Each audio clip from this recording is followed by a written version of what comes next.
నిజం న్యూస్ కి స్వాగతం. కోల్కతాలో ఘటనలో జూనియర్ వైద్యురాలను అత్యంత పాశవికంగా చంపిన నవరూప శాంతకులను వెంటనే కేంద్ర ప్రభుత్వం ఎన్కౌంటర్ చేయాలని వైద్య యంత్రాంగం డిమాండ్ చేసింది. కోల్కతాలో జూనియర్ డాక్టర్ పై అత్యాచార ఘటన దేశవ్యాప్తంగా కాకరేపుతుంది. దేశంలో వైద్యులంతా ఐక్యమై రోడ్డెక్కారు. ఈ నేపథ్యంలో మహబూబ్ నగర్ పట్టణంలో ప్రభుత్వం మరియు ప్రైవేట్ వైద్యులు తదితర సిబ్బంది పెద్ద ఎత్తున నిరసన ఆందోళన కార్యక్రమాలు చేపట్టారు. పట్టణంలో కోల్కతా ఘటన నిరసనగా ర్యాలీ నిర్వహించారు.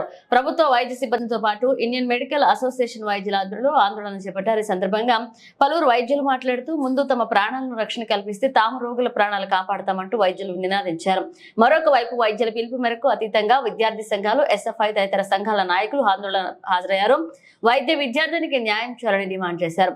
ఓవైపు సిబిఐ విచారణ కొనసాగుతుండగా త్వరగా విచారణ పూర్తి చేసిన నిందితులను కఠినంగా శిక్షించాలని కోరారు. కోల్కతాలో జరిగిన ఘటనపై దేశంలో వైద్యులంతా ఏకతాటిపైకి వచ్చారని, గతంలో ఏవైనా ఘటనలు జరిగేటప్పుడు స్వరాష్ట్రంలో మాత్రమే నిరసనలు జరిగేవని, తీవ్రత ఆధారంగా దేశవ్యాప్తంగా నిరసన గళం వినిపిస్తున్న నిందితులను దేశ తరహా ఎన్కౌంటర్ జరపాలని డిమాండ్ చేశారు.